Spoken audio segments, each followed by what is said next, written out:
Okay? Good morning o good afternoon dito. Okay. So, yun. Na-post kasi natin, na balak natin mag live stream sa YouTube para sagutin yung konting kaalaman number 1, 2, and 3 at saka dagdag information doon sa konting kaalaman number 4. So, naisip ko kasi baka yung iba hindi naman available doon sa oras na itinakda na 11, baka hindi sila makapanood, no? So I decided na i-record na lang ito and i-upload natin sa sa YouTube channel natin. Okay. So yung unang katanungan, i-ano muna natin, ha? Tingnan muna natin. Yung unang katanungan, kailan pwede gumamit ng short bend? Ito yung sa ibang ano dito, yung terminology is short pattern fittings when the flow is from vertical to horizontal. So yun yung tanong natin. So yata yun. Yan. So naikwento natin na yung sinita nga ako ng isang sanitary engineer at gusto pa akong sampalin ng lisensya niya kasi nga mali yung kabit ko. So ang sagot ko, bakit itong water closet hindi natin sinisita? So yon, ang ano kasi rito, ang punto rito is huwag tayong masyadong mayabang. Okay? Ako rin kasi nakapagtrabaho ako sa isang project management company. Actually kilalang project management company. Dati akong SPO4, alam niyo yon, SPO4. Pag gusto kong uminom, iikot ako, mag-inspeksyon, ganon yon. De biro lang. Yun.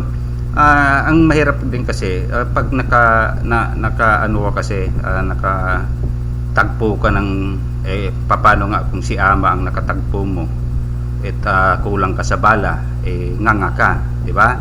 So, yun. Pinag-aralan ko kasi yan kasi nga napansin ko sa code natin, uniform code, tawag dito, bawal nga talaga naman yung vertical to horizontal, dapat long sweep or ito yung mga tawag dito, ito yung mga tawag dito connection na allowed. Okay, y plus 1a tapos combination y long sweep. Pero bakit nga sa water closet? So hindi kasi tayo tumitigil doon, naghahanap tayo kasi napansin ko nga bakit itong water closet, yung lavatory, yung urinal, elbow 90 lang naman ginagamit natin doon from vertical to horizontal flow bago ikabit doon sa swell branch, di ba? Hindi naman sinisita. Bakit ano rason?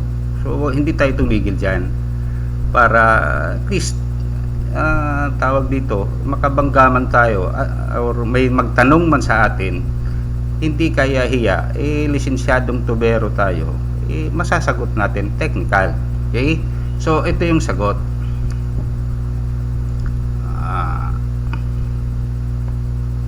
Yan. Okay? Sorry, bakit napunta doon?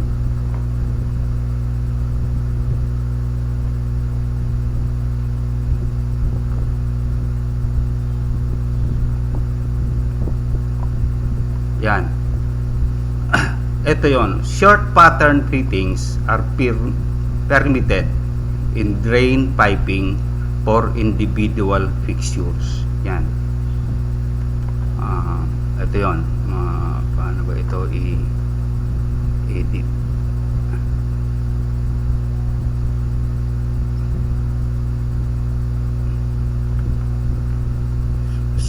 Sorry.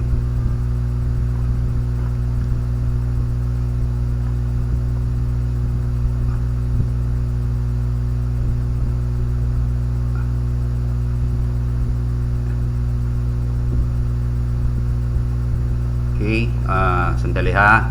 So, short pattern fittings. Yan, short pattern fittings permitted in drains for individual fixtures. Yun. So, ibig sabihin, pag isa lang ang fixture dyan, halimbawa, ito, lavatory lang. Okay, lavatory lang, isa lang. Short pattern, ito, pwedeng allowed yan. Kasi isa lang siyang nakakabit eh. Okay, ito, short pattern din yan. Allowed actually yan. Okay, kasi nag-iisa siya. Pero pag sinaping dalawa na, ito, lavatory, okay, at saka meron pang fixtures from upstream, yung doon, long pattern na yon. Yun yung sagot dyan. Kaya yung water closet, vertical to horizontal flow, nag-iisa lang naman siya, pwede siyang short pattern fittings. Okay? Yun yung sagot dyan. Kaya huwag kayong tumigil ng kahanap ng solusyon o kasagutan sa mga medyo malabo sa nabasa mo sa plumbing code. Wala naman yan eh. Sa UPC nga, wala yan eh. So saan nahanap yan?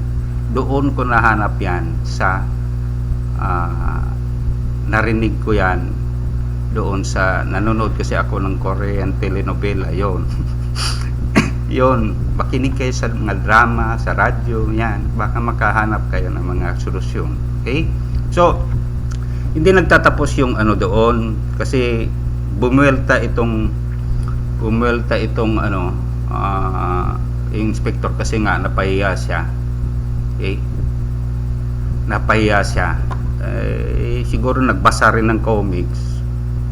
Binultahan ako. Yung connection sa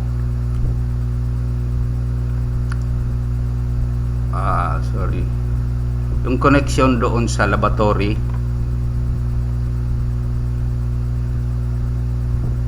yan, ang connection sa laboratory parang ganyan. Sa drawing sa plano naka Y18 ang kinabit doon sa drawing pero siyempre alam ko kasing bawal yan. Sa plano lang yon para medyo maganda tingnan. Ngayon, binalikan ako nung inspector.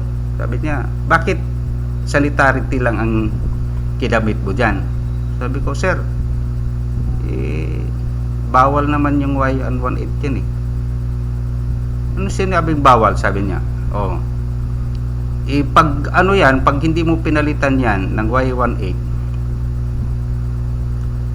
i-deductive ko yan. Ang dami niyan. Pabaklas ko yan, deductive mo yan.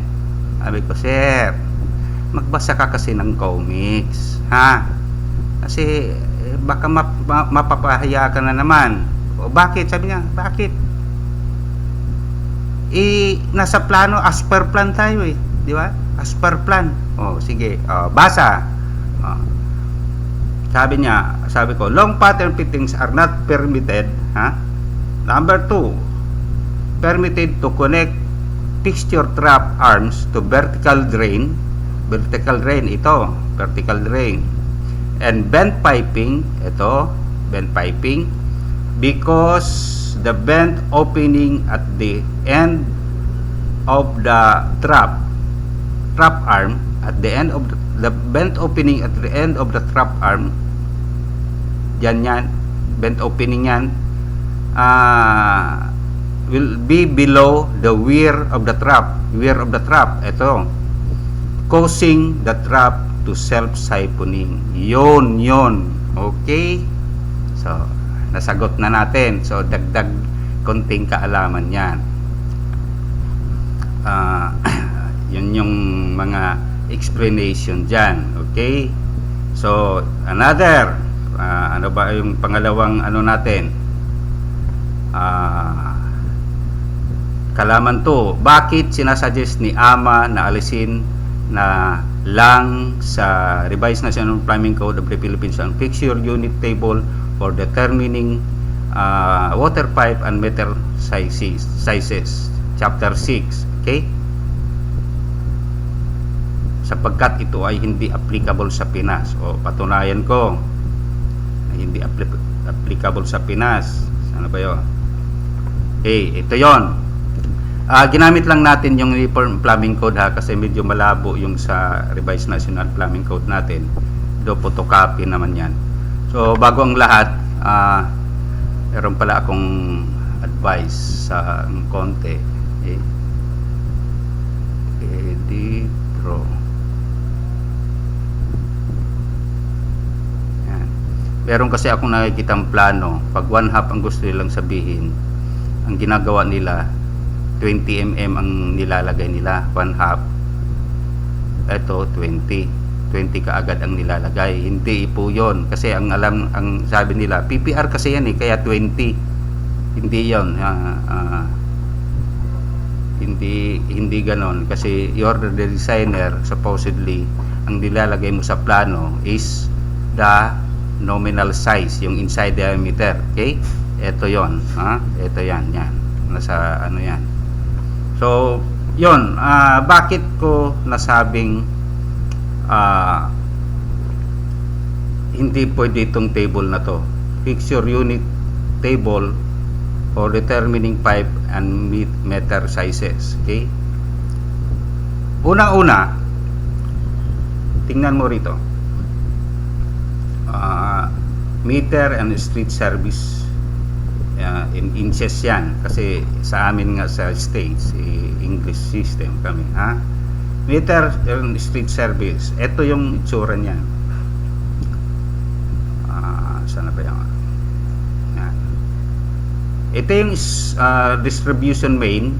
Ito yon. Okay. Yan yung linya ng Lawasa, Maynila, yan sa street. Ito yung street service. Okay. Street service papunta doon sa metro mo. Okay. Ito naman yung building supply after the water meter. Okay. So yun yung mga ano dyan. So balik tayo doon sa yan. Kita mo bakit dito pa lang may mali na. Okay, ang meter and street service sizes nagsisimula sa 3/4. Okay, dating dito tingnan nyo yung mga metro nyo. Okay, ano ba yan? Ito street service, tama, 3/4 ang minimum na binibigay ng ano diyan ng Maynila or Manila Water. Okay, pero pagdating dito mayroon silang street service na ganyan. Sorry, tapos metro yan, metro yan. Ito dito may angle valve sila, di ba? Na 3/4, yun yung pinapadlock pag hindi ka nakabayad. 3/4 by 1/2. Tapos yung water meter mo 1/2 na lang yon. Okay, 1/2. Anong nakalagay rito? 3/4 meter and street service. Dito pa lang paano mo ma-select ang mga ano diyan sizes kung dito pa lang wala naman siyang nakikitang ano, di ba? Walang nakikitang 1/2 meter yung water meter. So mali na, hindi nga applicable kaya nga tanggalin na yan Okay, so pangalawa, building supply. Ito kasi yon, 3/4 ang street service, meter 3/4, 1/2 na building supply after the water meter sa distansya na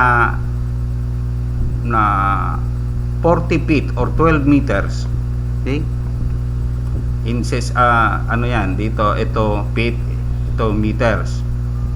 Kaya niya mag-supply ng hindi distansya lang pala, yung length, ibig sabihin develop length, kung paganong ganon niya, paganong ganon o total length, develop length, ano mo dyan, ito total mo dyan, ito yung maximum niya. Kaya niya makapag-supply ng 6 fixture units. Water supply fixture units. Yan yung pagbasa niyan. So, hindi nga pwede dahil wala nga namang demedya dito, di ba? So, number 2, ito yung pinakamalaki ng problema.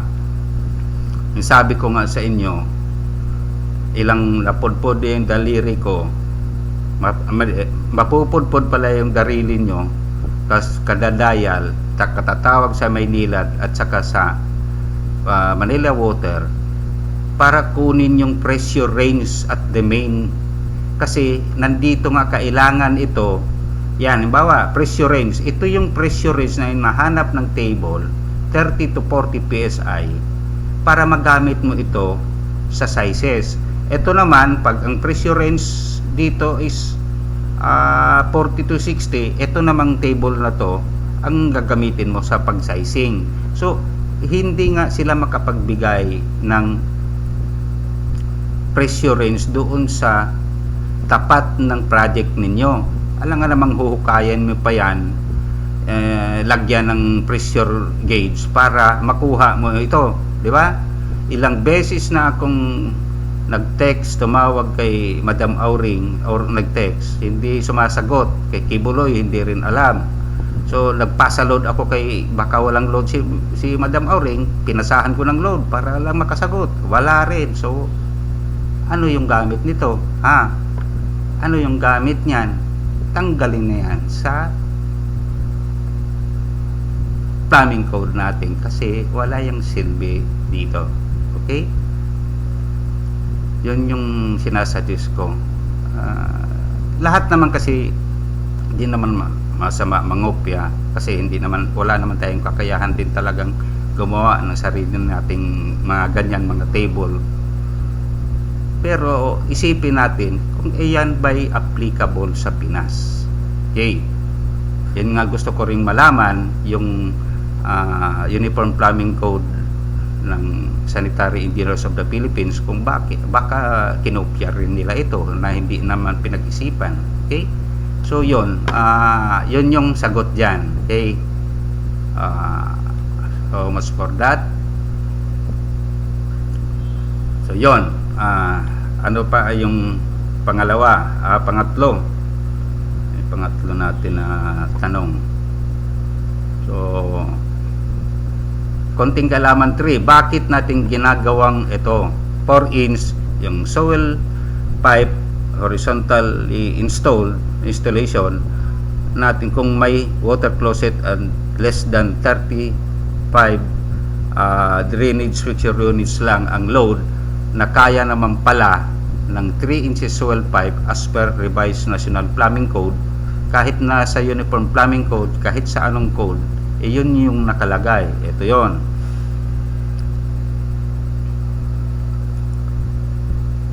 Ano ba yan? Hindi.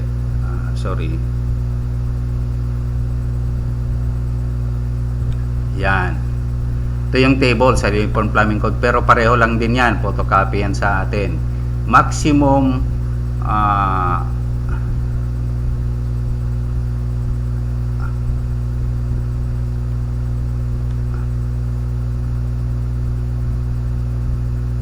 ano ba to?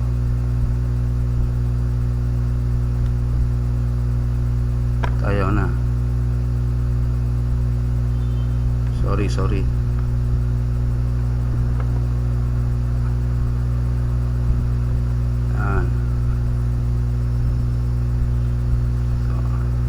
Ito, maximum unit loading and maximum length of bend piping. Kasi bawat halimbawa, ito yung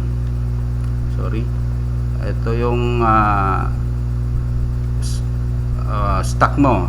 Yan. Bawat yan na tubo, meron yung maximum unit loading kung ilang drainage fixture units. Etong sa vertical, meron din yan. Okay?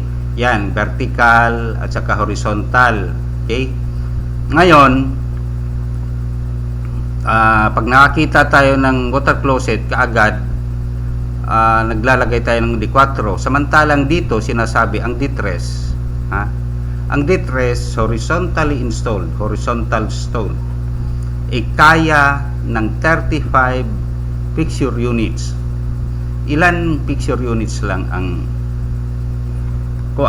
isang bathroom group? Wala pang 10 yan eh. Ngayon, yung upper script na 4 dyan, basahin mo ha. Only 4 water closet or 6 unit trap allowed on vertical soil stack. So ibig sabihin, pag meron kang vertical soil stack, bawa meron kang 4 na floor, okay, tagi isang unit, may water closet dyan, water closet, water closet, water closet. Itong vertical na to, kaya yan ng D-tres lang. Basta hindi rin lalagpas doon, yung total nito, yung load nito, hindi lalampas doon sa 48. So 48, okay, 48.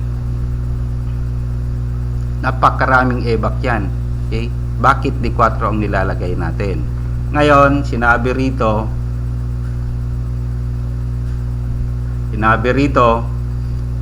and not to exceed 3 water closets or 6 unit trap or any horizontal or drain. So not to exceed, bawa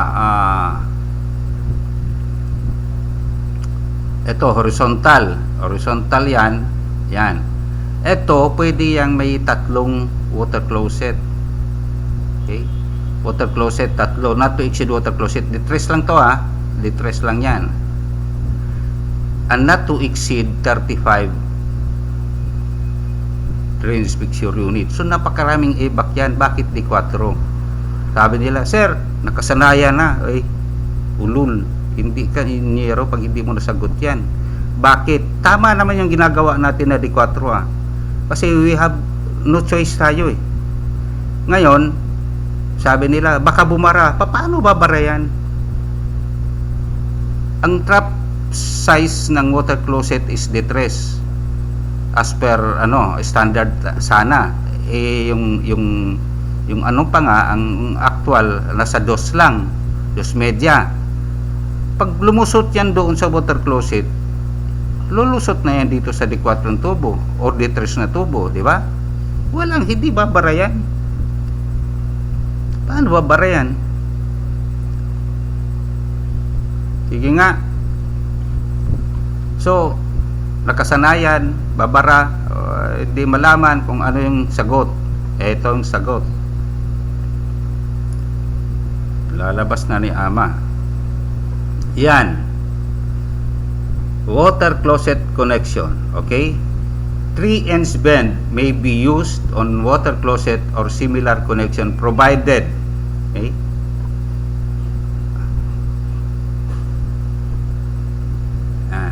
3-inch bend may be used on water closet or similar connection provided a 4-inch by 3-inch flange is installed to receive the water closet horn. Ito yung kasi proper, dapat may water closet flange. Kaya kasi we professional plumbers do not recommend improper installation kasi yung ginagawa natin, inuupo natin yung water closet, isinisemento natin. That's wrong. Hindi improper installation yan. Okay?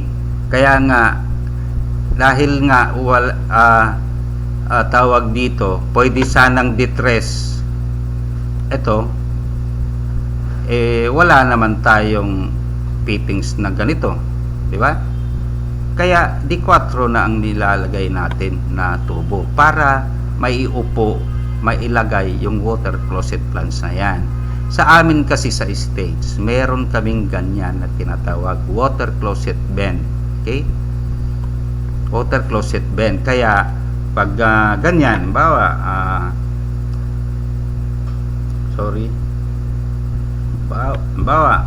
eto, dito mo ilalagay yung kung sandali ha, mali pala. dito mo ilalagay yung water closet. Elbow ka lang dyan, yan, elbow 90, elbow 90. Pero kung meron kang water closet bend na 4x3, so itong Y na to, Y18, itong Y na to, pwedeng detress lang. So masusunod mo yung detress na tubo na allowed naman pala sa code. Okay? Yan. Yan yung mga kasagutan na dapat malaman para hindi tayo aanga-anga. Okay. So yon. Ito, sorry. Saan na ba yon? Yan. Ito, water closet vent. Sabi ko nga doon sa mga pipe manufacturer, mga kaibigan natin yan, magpa-manufacture kayo nito para kung meron kayo ipapatent nyo, para kung kayo lang meron, kayo lang makabenta ng ano, kasi nga patented sa inyo. Yun nga lang, kasi ang mga owner hanggat maaari makatipid yan, allowed naman pala ang detress. Bakit tayo gagamit ng D4? Ayaw maniwala ng mga kaibigan natin kasi raw D4 na yung mabenta, mas mahal, mas malaki kita nila, samantalang ito detress. Ewan ko ha, kung sino tapos sabi ko, ipapatent nyo yan, gawin yung ipapatent nyo, tawagin yung AMA bend. Okay, so yun yung sagot dyan, hindi yung baka bumara or nakasanayan na ulol. Yun yung mga kasagutan dyan. Ano pa ba yung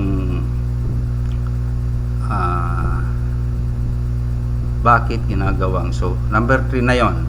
So yun yung mga ano natin, dagdag kaalaman. Sana subaybayan nyo yung ano, tawag dito yung, ayun nga pala, may dagdag tayong info doon sa number 4 na regarding doon sa recommended sana ba yun, recommended appendix A. Okay, nasagot ko ba lahat, sir? Paano na lang kung wala si ama? So yon, recommended appendix A, appendix A 161.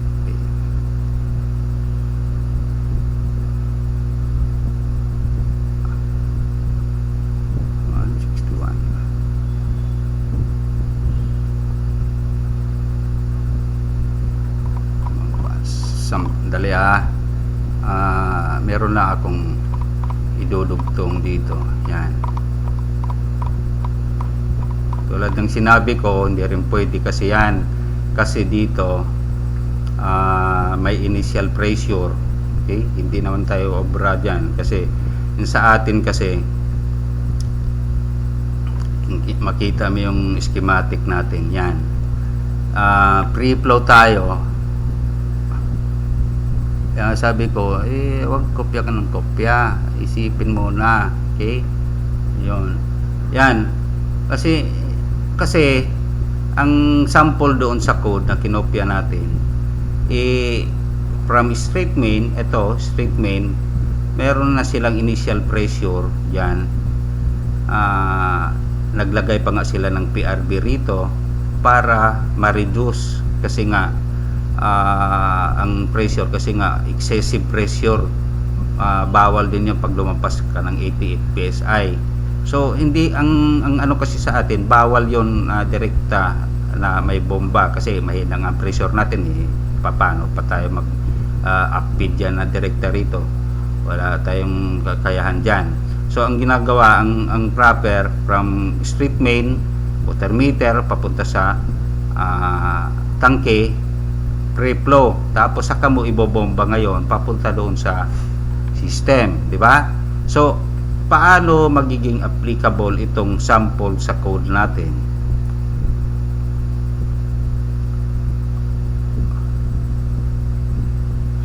Ano sample ng code natin na kinopya natin, may initial pressure yan. Sabi ko nga, makakalbo ka dyan pag sinundan mo yung ano. So, ito yon. Bawa, example lang to ha.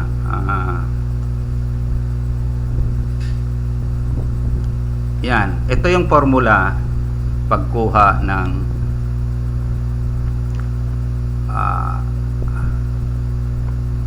brake horsepower ng bomba mo. Brake horsepower. Yan. GPM, ito yung maximum probable simultaneous demand. Tapos yung fit head, ito yung total dynamic head. Okay, total dynamic head times specific gravity ng water over 3960 times pump efficiency.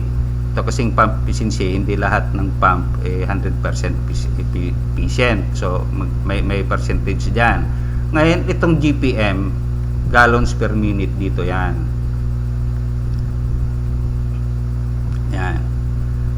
Pag nakuha mo na yung fixture, okay, fixture unit, ito ba kung ano, total fixture units, okay, total fixture units, i-convert mo yan to demand. Ito, yan, ito, demand, gallons per minute. Ngayon, depende yan sa occupancy. Kung ang building mo is tawag dito is commercial or public building, plasmameter. So doon ka sa curve number 1. Pag plus tank lang, residential, 2. Dito yan. Ito yung expanded. Yan. Ito yung fixture units. Okay. At saka yung demand. Sasalubong mo lang yan. Sasalubong mo lang yan. Kuha mo na kung depende nga sa occupancy 1 and 2. Okay. Makukuha mo na yung yan yung total demand. Ibig sabihin,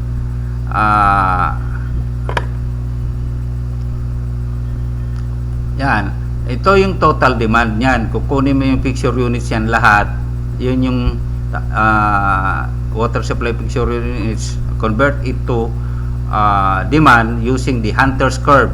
Sa lolo ko yon, yun yung nag-invento niyan, si so Lolo Hunter. Okay?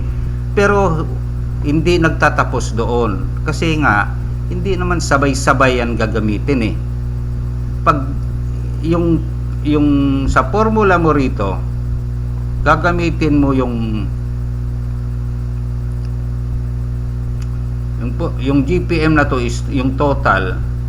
Ay na, let's say na, ang laki-laki ng bomba mo niyan. Makabatukan ka ng owner niyan. Ang gagawin mo rito, kukunin mo yung maximum probable simultaneous demand. Okay. Siyempre, pwede ka ba magpupo tapos may katabi nagtututbrush? So hindi yon magsabay. Okay?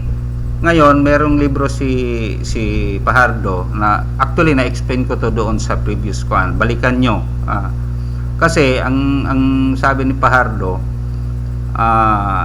yung percentage maximum probable simultaneous demand depende doon sa total number of water supply fixture units. Okay? Fixture units. Ngayon, percentage habang tumataas, bumababa yung percentage ng usage. Okay? Pero I disagree. Kasi na-generalize kasi doon. Dapat depende yan sa occupancy. Maaring ang maximum probable simultaneous demand ng residential building magkaiba yon doon sa office building. Kasi ang office building, pag oras ng break, bulto yan. Maglabasan ka agad yan papunta sa CR. Yung simultaneous demand doon is higher than the residential, di ba? So hindi mo pwedeng i-generalize yung maximum, yung percentage of usage, yung maximum probable simultaneous demand. Yun yung magiging tip ko sa inyo. Huwag kayong basta-basta magniwala nga kasi yung kasi common sense, sentido common. Okay? Yan. Hindi yan pwedeng magpareho. So yon. Ngayon, ito nga ang problema, paano gamitin, di ba? Ito type of, ang paggamit kasi nito depende sa ito, yung chart na to is for copper, may type pa nga KLM, tapos yung ito for fairly smooth. So fairly smooth corresponds to say plastic pipes. So ito naman ang gagamitin mo. Ngayon, yung formula kasi natin, okay, formula natin yan. Formula kasi natin, ito yung total dynamic head. Ang total dynamic head natin is equals to static head, okay, plus friction loss due to pipes, fittings and valves, plus residual pressure, okay. Ang static head, madali lang yan.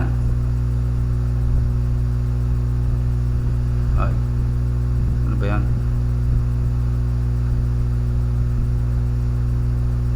Static head, yung difference lang ng ano yan, ng height up to highest point of discharge. Yan. Static head, ito yon. Difference lang yan simula rito hanggang doon. Tapos yung friction loss, kasi pag tumakbo yung tubig at the farthest and highest point of discharge, nagkakaroon ng friction yan between the wall of the inside wall of the pipe. So dapat yung magre-resist yan dapat computein mo yan para idagdag mo doon sa total dynamic head para umabot yung tubig doon sa taas. Otherwise, wala, lagyan mo hagdan yan para umakyat, no? So magkaiba ito. Halimbawa, itong length na to, ito ibang size. Pagdating dito, iba na namang size. Okay? Kasi descending yan. Magkaiba ang friction losses niyan. Pagdating dito, merong fittings. Merong fittings along the longest route. May friction loss equivalent yan. Idadagdag mo yan para doon sa total dynamic head. Yun yun. Hindi yan mata-mata, hindi yan na basta doblehin mo lang yung height ng static head, okay na. Kinukumpit yan para makatulog, may peace of mind ka, makatulog ka ng mahimbing, hindi ka gagastos ng 2 bucket bago makatulog, okay? So yon.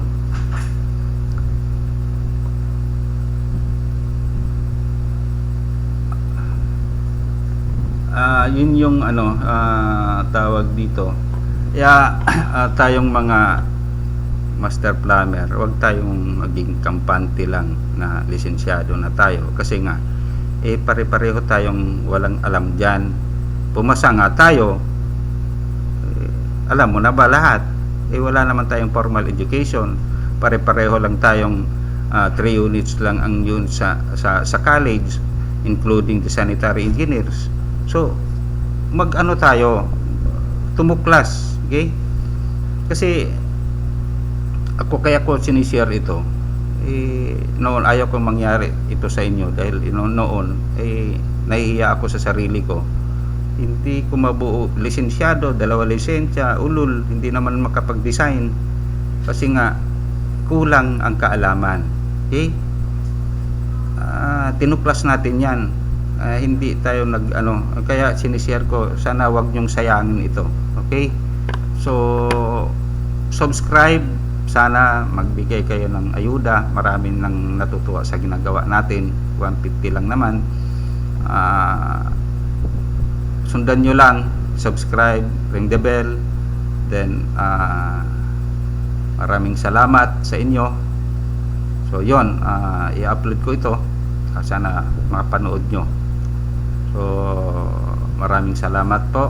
Ang inyong lingkod, Mamang Tubero.